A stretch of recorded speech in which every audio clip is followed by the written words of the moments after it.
Enquanto o pastor Maurício estava falando aqui sobre a questão da oração à distância, eu me recordei de uma história. Um missionário aí pelos interiores da África, ele saiu de uma cidade de uma região para outra, onde ele trabalhava, e ia para uma outra de bicicleta.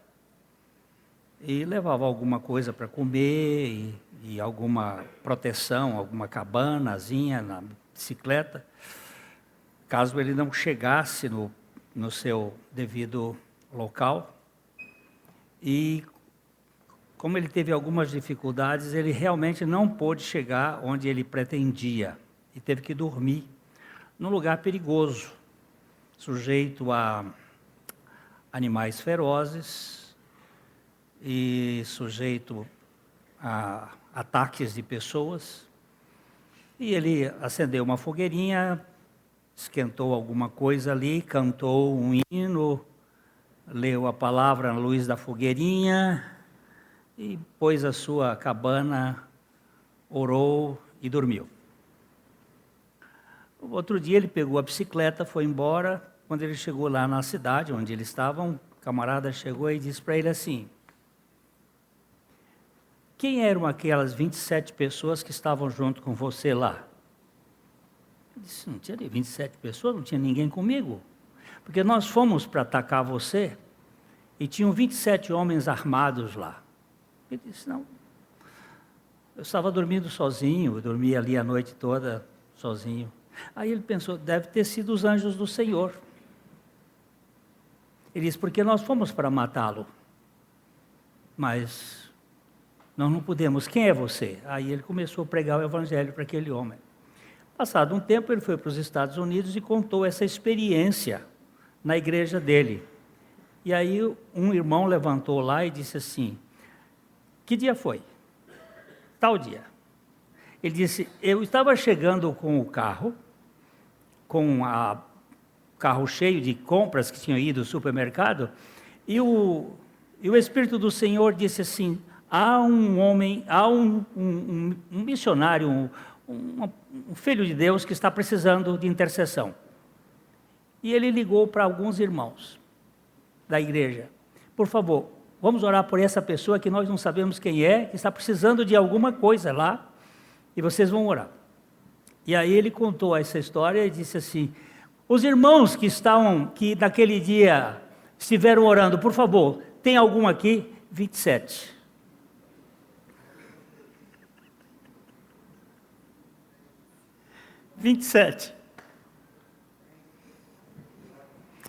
Você está brincando com o quê?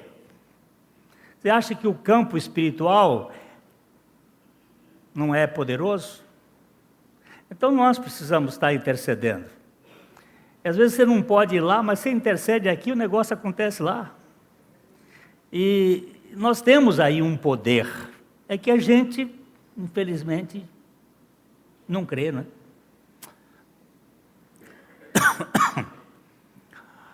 Então, queridos, vamos abrir a nossa Bíblia.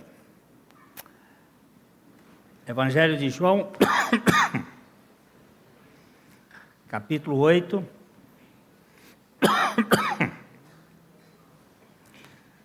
Obrigado.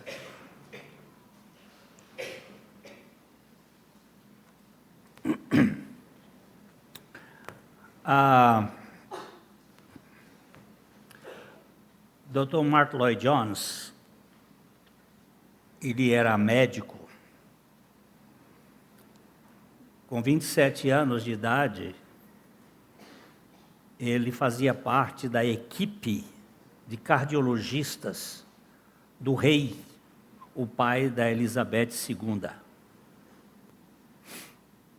Ele era cardiologista do coração do rei. Quando ele foi chamado pelo Espírito do Senhor para ser pregador da palavra. E ele deixou aquela posição de destaque de ser médico particular do rei da Inglaterra e foi ser pregador do Evangelho. E Dr. Martyn Lloyd-Jones, ele tinha uma capacidade fora de série de pregar a palavra. Ele levou 14 anos expondo o a carta aos Romanos, na Universidade de Londres, durante 3 horas na sexta-feira. Ele começava às 2, às 3, às 4, às 5. Durante 14 anos. E só chegou ao capítulo 14. E quando ele estava expondo o capítulo 3 de Romanos, ele passou quase que 6 meses num versículo. E um cara lá chegou e disse assim: esse homem não desentope, não sai do mesmo lugar, só fica nesse mesmo versículo. E Dr. Martyn Lloyd-Jones soube dessa história e disse de púlpito: meu irmão, se a gente tiver a eternidade, não esgota a Bíblia.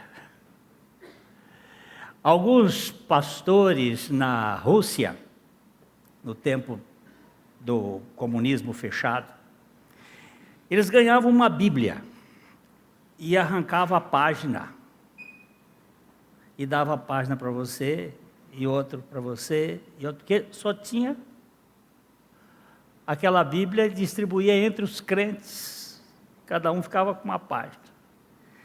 E esse pastor ficou com uma página, ele pregou durante 10 anos com a mesma página. E Deus edificou a igreja, porque a palavra de Deus ela é inesgotável. Não tinham a Bíblia. Nós hoje temos Bíblia aí de tudo quanto é jeito, de várias traduções, e a gente tem preguiça de ler a Bíblia. De modo que a gente vai devagarzinho, vai comendo aqui pelas beiradas, nós não temos pressa. Na hora que o Senhor Jesus voltar, nós já estamos prontos para ir com Ele, e não vamos ficar avechados. Capítulo 8 de João, versículo 30, do 30 até o versículo 20 ao 59. Vamos fazer uma leitura inteiriça que nem cantiga de grilo. Né? De 30 a 59. Ditas estas coisas, muitos creram nele. Disse, pois, Jesus aos judeus que haviam crido nele: se vós permanecerdes na minha palavra, sois verdadeiramente meus discípulos, e conhecereis a verdade, e a verdade vos libertará. Responderam-lhe: somos descendência de Abraão, e jamais fomos escravos de alguém. Como dizes tu, sereis livres? Replicou-lhes Jesus: em verdade vos digo, todo o que comete pecado é escravo do pecado. O escravo não fica sempre na casa, o filho, sim, para sempre. Se, pois, o filho vos libertar, verdadeiramente sereis livres. Bem sei que sois descendência de Abraão, contudo procurais matar-me, porque a minha palavra não está em vós. Eu falo das coisas que vi junto de meu pai. Vós, porém, fazeis o que vistes em vosso pai. Então lhe responderam: nosso pai é Abraão. Disse-lhes Jesus: se sois filhos de Abraão, praticai as obras de Abraão. Mas agora procurais matar-me, a mim, que vos tenho falado a verdade que ouvi de Deus. Assim não procedeu Abraão. Vós fazeis as obras do vosso pai. Disseram-lhe eles: nós não somos bastardos, temos um pai que é Deus.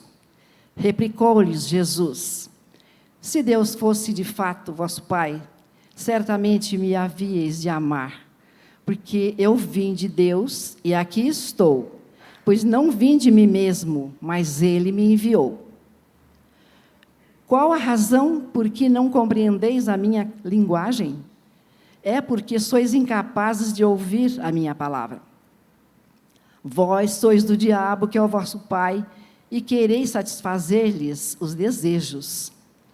Ele foi homicida desde o princípio e jamais se firmou na verdade, porque nele não há verdade. Quando ele profere mentira, fala do que lhe é próprio, porque é mentiroso e pai da mentira. Mas, porque eu digo a verdade, não me credes. Quem dentre vós me convence do pecado? De pecado? Se vos digo a verdade, por que razão não me credes? Quem é de Deus, ouve as palavras de Deus. Por isso, não me dais ouvidos, porque não sois de Deus. Responderam, pois, os judeus e lhe disseram: porventura não temos razão em dizer que és samaritano e tens demônio? Replicou Jesus: eu não tenho demônio, pelo contrário, honro a meu Pai e vós me desonrais. Eu não procuro a minha própria glória. Há quem a busque e julgue. Em verdade vos digo, se alguém guardar a minha palavra, não verá a morte eternamente. Disseram-lhe os judeus: agora estamos certos de que tens demônio. Abraão morreu e também os profetas, e tu dizes: se alguém guardar a minha palavra, não provará a morte eternamente? És maior do que Abraão, o nosso pai, que morreu?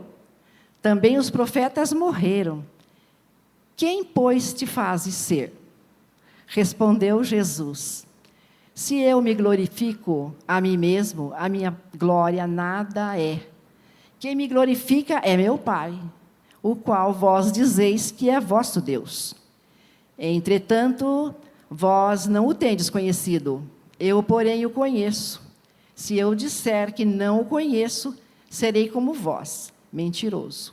Mas eu o conheço e guardo a sua palavra. Abraão, vosso pai, alegrou por ver o meu dia, viu e regozijou-se. Perguntaram-lhe, pois, os judeus: ainda não tens 50 anos e viste Abraão?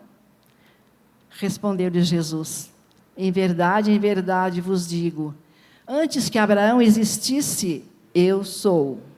Então pegaram em pedras para atirarem nele, mas Jesus se ocultou e saiu do templo. Nós precisamos, Pai, que o Teu Espírito abra os nossos olhos. Nós precisamos sair da letra e ver a realidade do Teu Filho.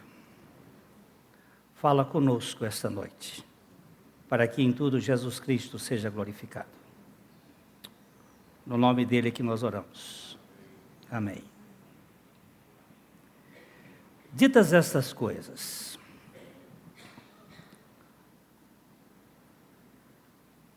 muitos creram nele. Verso 30, muitos creram nele. Encerrado? Não. Disse, pois, Jesus aos judeus que haviam crido nele: se, ou desde que, vós permanecerdes na minha palavra, sois verdadeiramente meus discípulos, e conhecereis a verdade, e a verdade vos libertará. Jesus mostra aos judeus que haviam crido nele,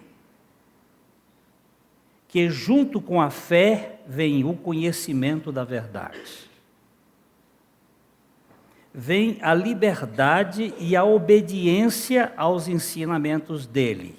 Conhecereis a verdade vos libertará. Jesus, ele é o Logos, ele é a palavra. A palavra é a verdade. Jesus é a verdade ôntica. e não a verdade lógica. Não se trata de uma verdade em que os termos em si se adequam. Ele vai mais, ele é a verdade.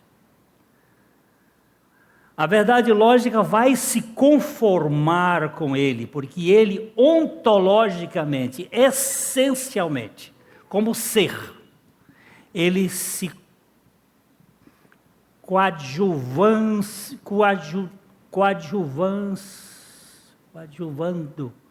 com o próprio Deus. Tornando-se unido com o próprio Deus, ele é a verdade. Não é uma verdade que eu interprete, que eu possa dizer logicamente que Jesus é a verdade que eu aprendi. Trata-se de algo que essencialmente se incorpora a mim. Conhecereis a verdade vos libertará. Você e eu temos problemas com a Bíblia. Por quê? Porque a nossa mente é tridimensional. Eu só penso em 3 dimensões: comprimento, altura e largura. Nada existe no meu intelecto que não tenha passado primeiro pelos sentidos. Eu tenho os 5 sentidos. Tudo o que passa, está aqui na minha cabeça, passou ou pelo ouvido, ou pelo olfato, ou pela visão, ou pelo tato, ou pelo paladar. E agora eu tenho uma visão sensória da realidade. Mas Deus é espírito. O que é espírito? Espírito não tem forma, não tem cor, não tem cheiro, não ocupa lugar no espaço. E aí? Como é que eu vou saber quem é Deus, se Deus é espírito? Então Jesus se encarna e ele desce a este mundo para revelar o que é a verdade ôntica. Nós lemos em João capítulo 1, verso 17, João 1, 17. Porque a lei foi dada por intermédio de Moisés, a graça e a verdade vieram por meio de Jesus Cristo. A graça e a verdade vieram por meio de Jesus Cristo. Você percebe que a graça antecede a verdade?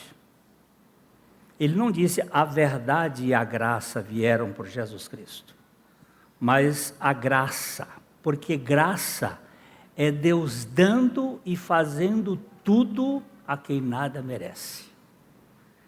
Primeiro, a graça vai nos levar ao conhecimento da verdade de modo existencial, não de modo simplesmente psicológico ou lógico, mas é algo que você assimila. Vou contar mais uma vez esta experiência que eu li em 1968, quando era professor de ciências, no colégio de Vila Valqueire, no Rio de Janeiro. Havia uns cientistas fazendo pesquisas sobre conhecimento e transferência de conhecimento. Isso saiu numa revista Scientific American, mostrando como é que eles fizeram. Eles pegaram planárias, que são amebas, que são animais unicelulares, e treinaram estes animais, estes seres unicelulares, treinaram com treinamento de operante, que é condicionamento operante, o condicionamento pavloviano. O cachorro que salivava, todo mundo aprendeu isso em biologia, né? Não foi assim, João, que você aprendeu? Ou não aprendeu na escola? Você faz parte da escola do PT, não tem essas coisas, não. É a escola antiga. A biologia ficou para trás. Mas, então, eles treinaram assim. Acendiam uma luz dentro da vasilha do objeto onde ele estava, acendia uma luz e dava um choque na água, a planária se enroscava. Acendia a luz, a planária se enroscava. Acendia a luz, a planária se enroscava. Dava um choque e ela se enroscava. Aí, depois de treinar, acendia a luz, ela se enroscava. Acendia a luz, ela já esperava o choque. Acendia a luz. Eles pegaram essa planária treinada e jogaram numa vasilha onde haviam planárias não treinadas e famélitas, famintas. As planárias famintas fagocitaram as planárias treinadas. Comeram, fagocitar. Comeu, a célula come a outra. Está com fome? Acendeu a luz e elas se enroscaram. Acendeu a luz, mas elas não tinham sido treinadas.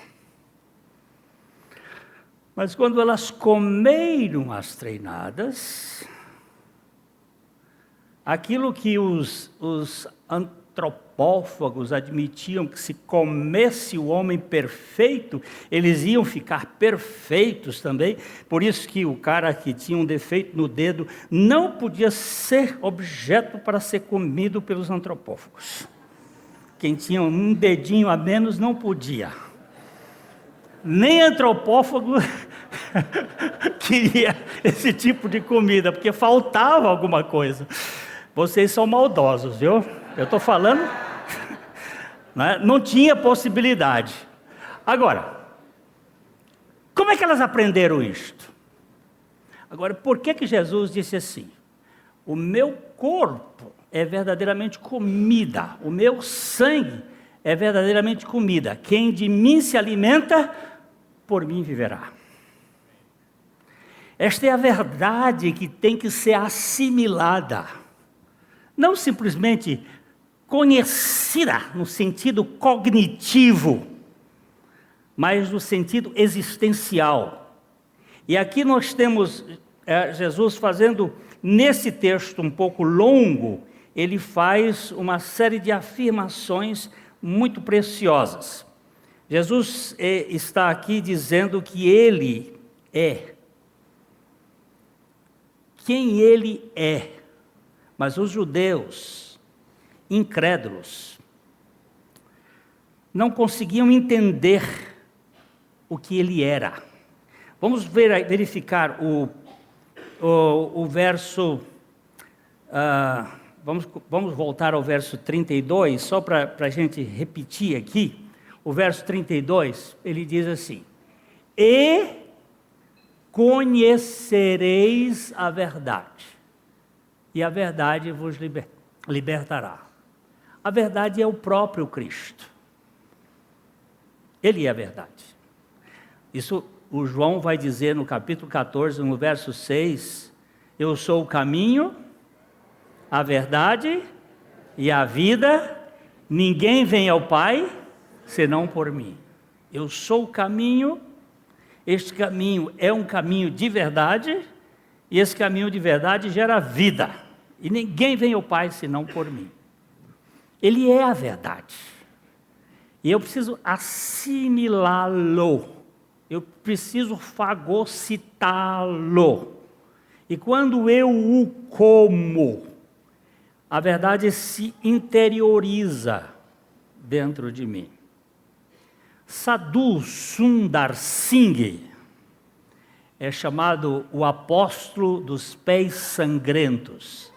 Trata-se de um monge tibetano, um monge que é daqueles do manto amarelo, aquela roupa que eles vestiam com o manto amarelo, é um sadhu, um sábio, ele um dia recebeu um panfleto, um folheto evangelístico. Mas ele era um religioso do Tibete, com todas as suas crenças. Quando ele viu aquilo, ele ficou tão indignado que ele rasgou aquele folheto e jogou no rio. Mas um pedacinho do folheto caiu na fralda do manto amarelo dele. Em casa, quando ele chegou lá, estava fazendo alguma coisa de perna cruzada, tinha aquele pedacinho do folheto, e ele olhou e dizia assim: porque Deus amou. Só isto. Porque Deus amou porque Deus amou o mundo foi cortado, e porque Deus amou, e aquilo ele pegou. Por que Deus amou? Por que é que havia de amar? Quem ele devia amar? Por que Deus amou?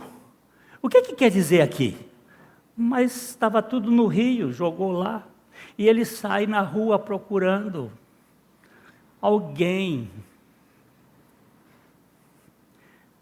de cabelos loiros, uma pessoa que estivesse, aí saiu por uns dias procurando, até que achou o homem e disse: alguém me deu um folhetinho desse, um folheto que tem assim, porque Deus amou o quê? Aí a pessoa deu o folheto todo, porque Deus amou o mundo, de tal maneira que deu o seu Filho unigênito, para que todo aquele que nele crê, não pereça, mas tenha vida eterna. A fome de Sadhu era tão grande naquelas perguntas, e ele foi respondido ali, ele creu no Senhor Jesus Cristo, e se tornou um apóstolo. Ele era um homem, ele orava com tanta intensidade, e ele andava de pés descalços, por isso que ele era chamado o apóstolo dos pés sangrentos, porque ele andava no Tibete, no frio, aquele frio, de pés descalços. Uma vez ele estava orando, e as formigas cortaram as pernas dele, e ele não percebeu. Outro dia estava sangrando aquilo ali, de tanta intensidade que ele tinha. Teria muitas histórias para contar do Sadhu, mas a história que eu queria é que quando ele chegou na Inglaterra para fazer uma visita a uma senhora, ele bateu na porta, e a moça da casa foi atender, e quando chegou lá, estava aquele homem de manto, porque ele continuou usando o manto amarelo, ele não tirou para se identificar com o seu povo, ele pregava para o seu povo daquele jeito. E aí a moça chegou e disse: qual é o nome do senhor? Ele disse: Sadhu Sundar Singh. Ela ficou: como? Sadhu Sundar Singh?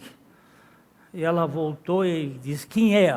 A patroa dela lá perguntou: quem é? Ele disse: não sei, o nome dele é muito esquisito, mas ele se parece com Jesus. Mas que parecença era essa com Jesus? Ele era bem diferente das imagens que a gente tem de Jesus. O Jesus de cabelos longos, ele era raspadinho, cabelo raspado, como um monge. Que parecença é essa com Jesus?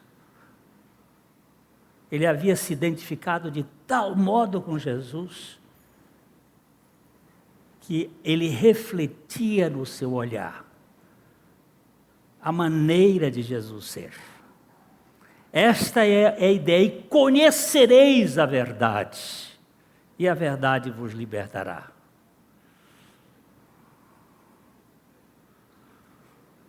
Sadhu Sundar Singh, só conta uma outra historinha dele. Ele estava subindo com um grupo para um local lá na região do Himalaia, subindo, e o frio intenso, e uma pessoa caiu. Um daqueles caiu. E ele pegou o cara, jogou nas costas, começou a subir com o cara nas costas. Mais adiante, um outro caiu. Aí ele virou para o companheiro e disse: pega esse também, leva. Ele disse: não, porque aí nós vamos morrer os dois. E ele chegou lá sozinho com o outro. Porque com o peso do outro e o calor, ele pôde manter, e os outros dois morreram no caminho, congelados. Isso aqui é só para dizer o seguinte: quando o seu irmão tiver em problema, você carrega ele nas costas. E o calor dele vai transmitir para você e você chega lá em cima. Só o esforço de carregar o irmão, ele pode livrar o irmão da morte e a si próprio, cansado, mas com o outro nas costas. Só lembrando que tem um quadro que conta de um menino que ia com uma garota subindo um morro, e aí disseram assim: você vai levando este peso enorme. E o menino disse: ela não é um peso, ela é minha irmã. Então, só para dar isso. Ninguém é peso quando a gente é irmão. As dificuldades uns dos outros podem ser resolvidas quando nós temos a visão de Cristo. Ok? Então, conhecereis a verdade, e o que a verdade faz? Você vai libertar. Vamos aqui. Vejamos a sequência de argumentos que Jesus dá com relação a ele.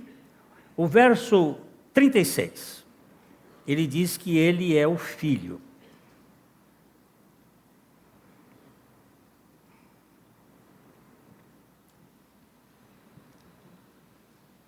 Cadê o verso 36? Se, pois, o Filho vos libertar, verdadeiramente sereis livres. Livre de quê? Se, pois, o Filho vos libertar, verdadeiramente sereis livres. Livre de quê? Livre de quê?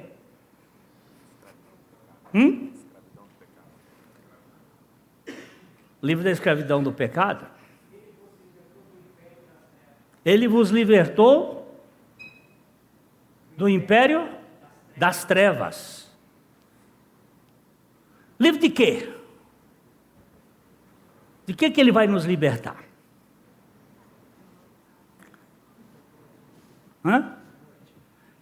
Também da morte. Tem um bocado de coisa que ele liberta. Mas sabe, a principal libertação é de mim mesmo.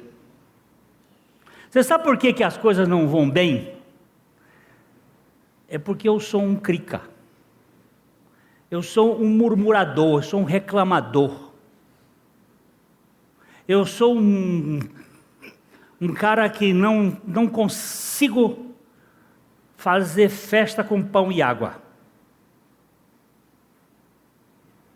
Eu quero um negócio mais fazão, mais pomposo.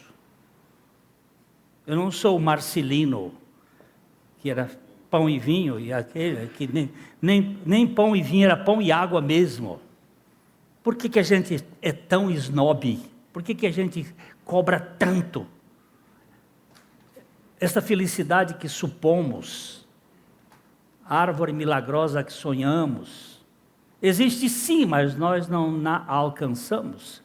Porque está sempre apenas onde a pomos e nunca pomos onde nós estamos.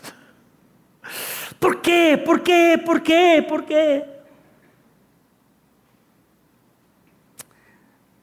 Jesus disse o seguinte: se pois o Filho vos libertar, verdadeiramente sereis livres. Ele está falando para os judeus: vocês vão conhecer a verdade sou eu. Mas eles não queriam conhecer a verdade. Se pois o Filho vos libertar, verdadeiramente sereis livres.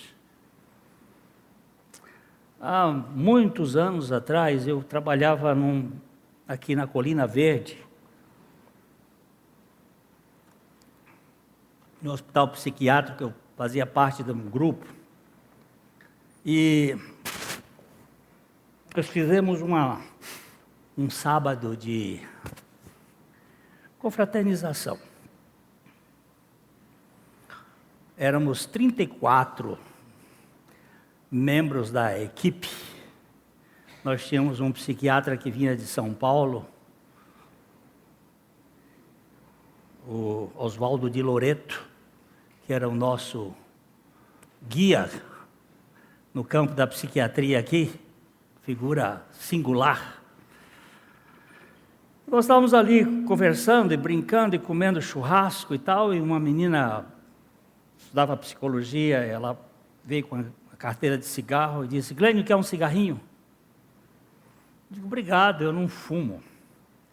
Você não fuma porque a sua religião lhe proíbe? Eu digo: não, é porque eu sou livre. Como que você é livre? Eu digo: eu sou tão livre que eu posso fumar e não fumar. Agora você é escrava. Você só pode fumar. Você quer ver? Me dá um cigarro aqui. Ela me deu o cigarro, eu botei o cigarro,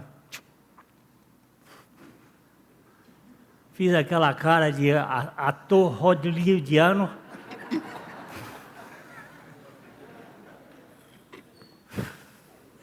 Porque eu já fumei cachimbo no passado. Aí, joguei aqui, okay. Eu digo: agora eu quero ver você não fumar. Sua escravinha do cigarro. Eu sou livre. A minha Bíblia, aí eu pude pregar o Evangelho para ela, diz: todas as coisas me são lícitas, mas nem todas me convêm. Todas as coisas me são lícitas, mas nem todas edificam. E eu não me deixarei dominar por nenhuma delas, porque aquele que veio morar em mim me libertou da tirania de mim mesmo, do pecado, da superstição, da ignorância, da incredulidade, da religiosidade, e veio morar em mim para ser a minha libertação. Porque se o Filho vos libertar, verdadeiramente sereis livres. Ele é o Filho. Quem é o Filho?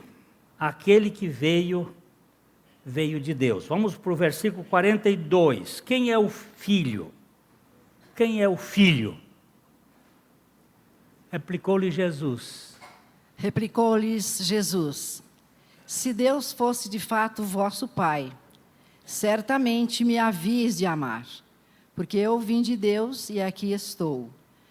Pois não vim de mim mesmo, mas Ele me enviou. Ele está querendo argumentar com os judeus para que eles o vissem a verdade em si. Ele disse assim: olha, se pois o Filho vos libertar, verdadeiramente sereis livres. Mas quem é o Filho? Aquele que veio de Deus. Jesus, ele é o único Filho de Deus na terra, porque ele era filho apenas da mulher. Maria entrou com o vaso, os 23 cromossomos, e Deus entrou com a sua palavra, a semente incorruptível, o esperma incorruptível. Na minha presunção de entendimento, Jesus só tinha 24 cromossomos. 23 de Maria e 1 de Deus. Porque a palavra de Deus, ela é indivisível. É a semente incorruptível.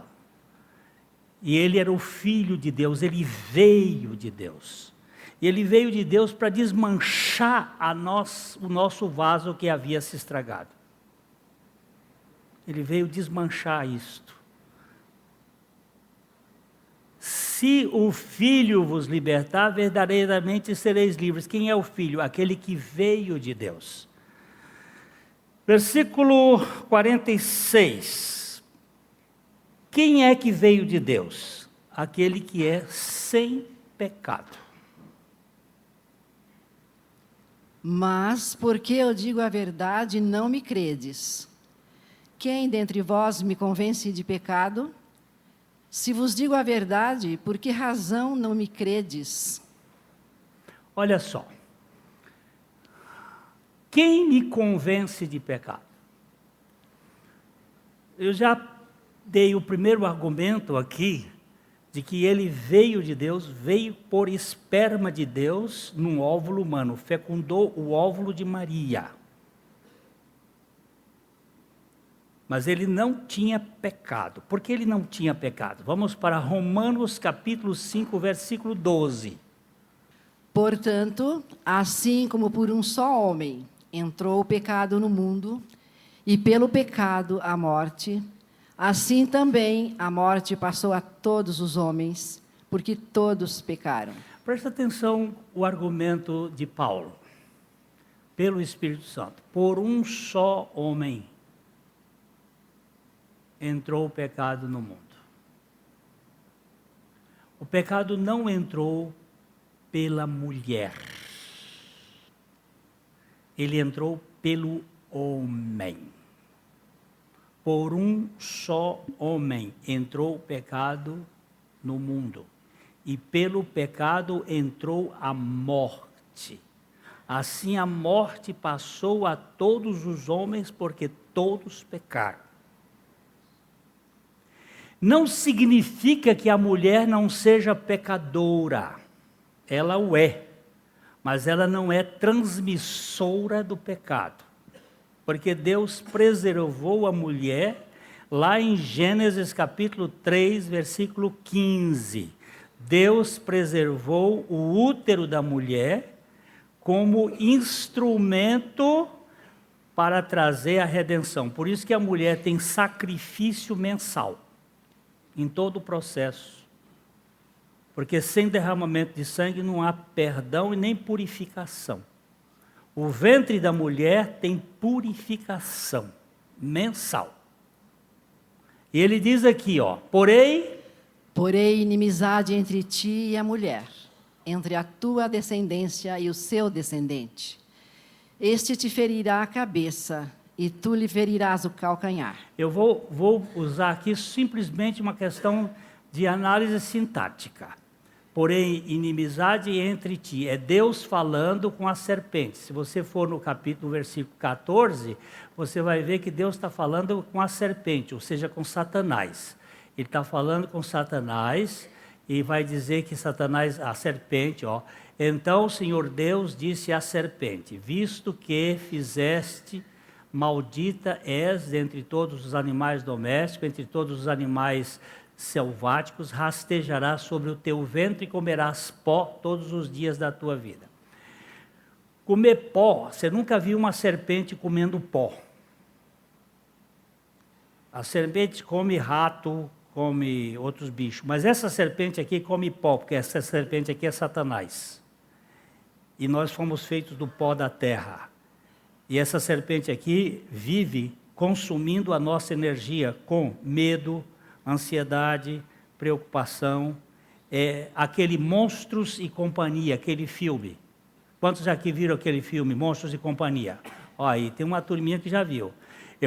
E a criança fica com medo, assustou? É assim que o diabo faz, ele pega você e eu com medo, e ele puxa energia, ele consome energia. Então esse capeta aí, ele vive das nossas ansiedades, preocupações, medo, ele se alimenta dessas coisas. E aqui ele está dizendo, mas aqui ele faz assim, porém inimizade entre ti, Satanás, entre ti, serpente, e a mulher. Quem é que é o inimigo da mulher, minha filha? É seu marido? Não, aquele coitado nem sabe fazer nada. O inimigo entre a mulher não é o marido nem nada, o inimigo é a serpente. Quem não gosta de mulher é Satanás.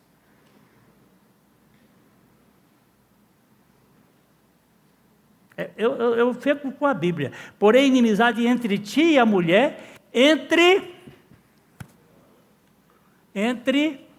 a tua descendência e o seu descendente. Tua é da serpente, tua descendência somos nós, raça de víbora. Você, Humbertinho e eu, nascemos de uma raça de víboras, nós somos descendentes da víbora. A Cristina também, não é só nós dois não. Nós somos descendentes da víbora, raça de víbora. Jesus é descendente da mulher. Ele é descendente da mulher. O esperma de Deus fecundou o óvulo da mulher e ele se tornou sem pecado. Ele não tinha pecado. Porque, segundo nós lemos lá em Romanos 5, 12, por um só homem entrou o pecado no mundo, pelo pecado entrou a morte passou a todos os homens, porque todos pecaram. Mas aqui, porém, a inimizade entre ti e a mulher, entre a tua descendência e o seu descendente. Este é o descendente da mulher. Este te ferirá a cabeça da serpente, e tu lhe ferirás o calcanhar. Lá na cruz, ela feriu o calcanhar de Jesus. Ela pensou que ia matar Jesus, só que Jesus esmagou a cabeça da serpente. Viu? A morte da morte na morte de Cristo. Ele perdeu a cabeça lá na cruz. Então, preste bem atenção. Conhecereis a verdade vos libertará. Quem é aquele que é o Filho de Deus? Quem é o Filho de Deus? Aquele que veio de Deus. Quem é o que veio de Deus? É o sem pecado. Quem é que não tem pecado? Me convence de pecado. Tenta me convencer de pecado. Eu não tenho incredulidade, eu creio no meu Pai. Aquele que não mente e conhece a Deus. Versículo...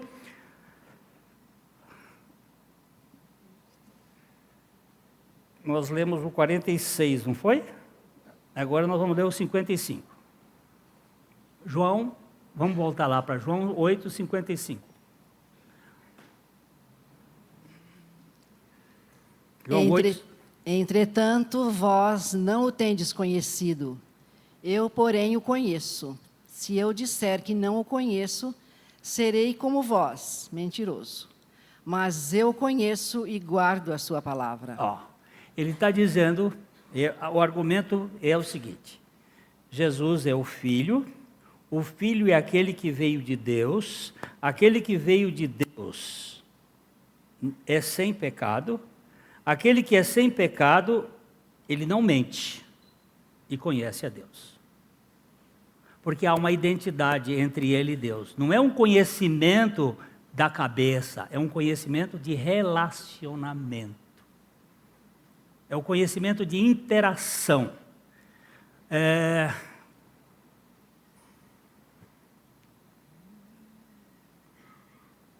Ele conhece a Deus. E aquele que conhece a Deus é o eu sou. Nós lemos em capítulo 58 aí, no 8:58. Qual o argumento de Jesus?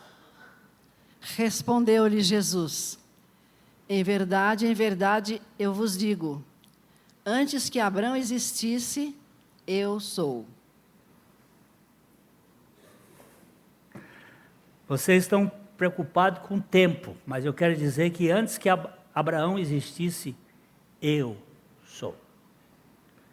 Eu sou a essência do próprio Deus. Como é que nós somos libertos? Conhecendo a verdade. Quem é a verdade? É o próprio Jesus. Quem é Jesus? O Filho de Deus. Quem é o Filho de Deus? Aquele que veio de Deus.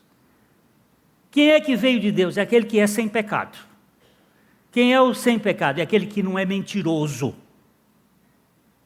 e que conhece a Deus. E quem é que é aquele que conhece a Deus, não é mentiroso? É o eu sou.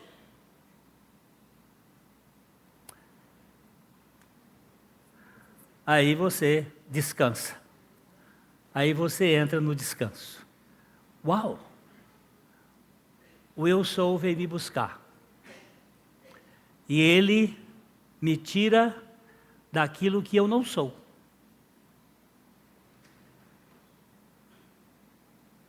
Porque eu quero ser Deus. Mas ele me tira dessa presunção de querer ser Deus, para que eu possa viver na dependência dele. A capa do boletim de hoje, aí você pega aí, vamos terminar.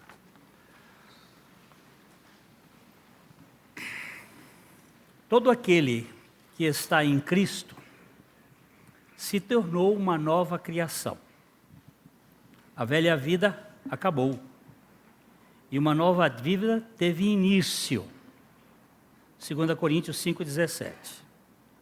Na casa do oleiro, o pote de barro que havia se estragado precisou ser desfeito e reconstruído. É disto que esse texto está se referindo, a meu ver. Não há remendo para o vaso em construção com defeito. Se houver uma pedra na massa da argila, ou algum problema na sua confecção, ele tem que ser desmanchado e feito e refeito para que possa ser assado no forno sem o risco das trincas. No preparo do vaso, há algumas medidas para torná-lo resistente, sem rachaduras, e sincero, sem cera.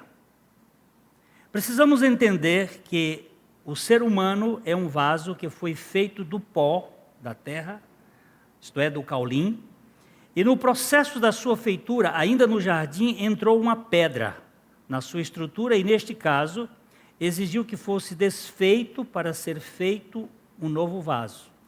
Assim, Cristo se encarnou como vaso humano, assumindo a causa humana, a fim de desfazer o vaso estragado na cruz, para depois refazer o novo vaso na sua ressurreição. É assim que entendemos a vida cristã. O texto diz: aquele que está em Cristo se tornou nova criação.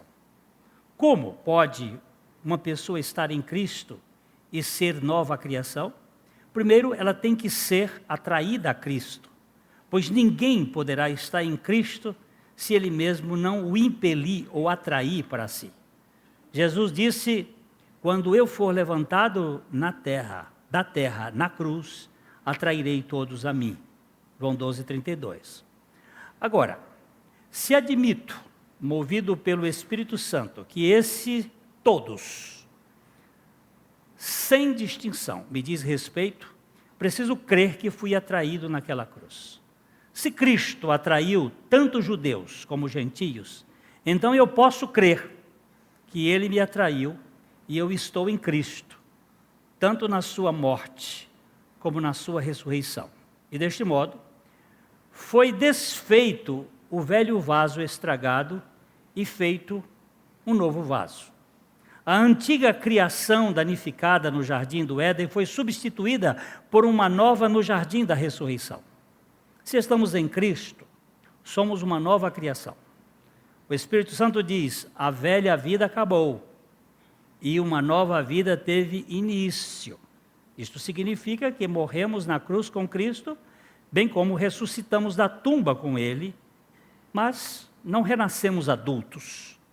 A criança, quando nasce no mundo, é portadora da vida caída e rebelde, mesmo que esta vida seja incipiente ainda. O nascimento o nascido de novo, ao ser regenerado, também nasce num estado embrionário de fé que requer alimentação para o seu desenvolvimento. Mas essa pessoa é uma nova criatura, deixando para trás as coisas da velha criação. Só uma coisinha que eu vou contar aqui. A minha netinha, ela tem 1 ano e 3 meses. E a gente tem procurado não dar iPad, iPhone para ela, mas ela gosta. Tem uma tática formidável. E ela hoje chegou no meu colo com uma caixinha de brinquedos que a gente dá. Quanto mais bugiganga, melhor para a criança. E eu estava estudando o texto bíblico, estava lendo, e ela viu e já se achegou. E ela se achegou com a sua natureza. Então ela chegou: vovô, e ela sabe que ela não pode ver aquelas coisas, então ela subiu na minha perna e pegou a latinha e começou: fofô, ela não sabe falar direito, e deu a latinha, mexeu, e com o olho no iPad. Aí ela me entrega a latinha e a outra mão vai por trás assim e pega o iPad e puxa. Eu disse: ô natureza, como é trapaceira, como nós somos filhos da cobra, a bichinha tão ingênua. Ingênua era o avô dela antigamente. Quer dizer, o avô Adão, mas antes de pecar, porque se tornou uma raça cheia de problemas. Então, vai lá. Quando pela fé nós recebemos os efeitos eternos da obra de Cristo, ganhamos outra dimensão de vida. Passamos a ter a visão que ultrapassa a tridimensionalidade, e daí para frente vemos aquilo que o olho não viu, nem o ouvido ouviu, nem a mente imaginou, mas que Deus preparou para aqueles que o amam. Uma vez que ressuscitamos para a nova vida com Cristo, não há mais espaço para armazenarmos as bugigangas do velho homem. Portanto, adeus às murmurações. Adeus às murmurações. Tchau, tchau, vai embora, porque agora nós vamos viver para a glória de Deus. Sabe o que aconteceu quando Jesus terminou de dizer isto? Pegaram em pedras para o apedrejar. E Jesus se ocultou deles. Porque Jesus não podia ser morto por apedrejamento.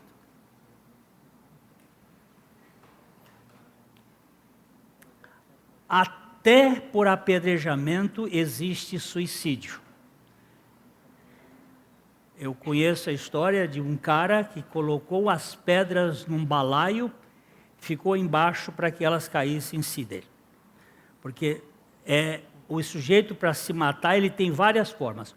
Só a única forma que não tem suicídio é a cruz.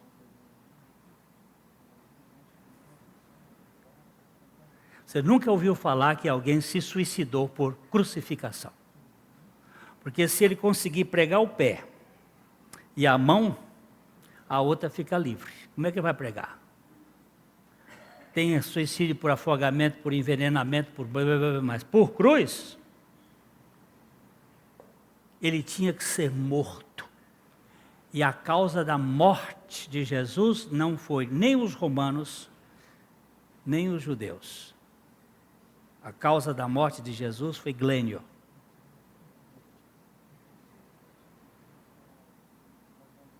E quem matou Jesus foi o Pai. Por predeterminação de Deus Pai. Por quê? Porque Ele precisava me libertar de mim mesmo. E você também.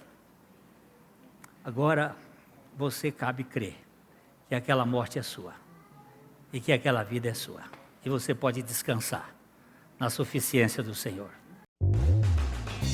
A Livraria PIB Londrina procura selecionar cuidadosamente seus títulos e autores a fim de oferecer um conteúdo alinhado com o Evangelho de Jesus Cristo. Bíblias, livros de teologia, devocionais, literatura infantil, biografias, comentários bíblicos e muito mais. Dispomos também de um acervo de CDs e DVDs das mais de 5.000 mensagens ministradas na Primeira Igreja Batista em Londrina. Visite a Livraria PIB Londrina e conheça ainda mais. Livraria PIB Londrina, de segunda a sexta, das 13h30 às 18h. Endereço na Avenida Paraná, 76A, próximo ao Calçadão, bem no centro de Londrina. Ligue para 3372-8921 ou acesse o site www.livrariapiblondrina.com.br.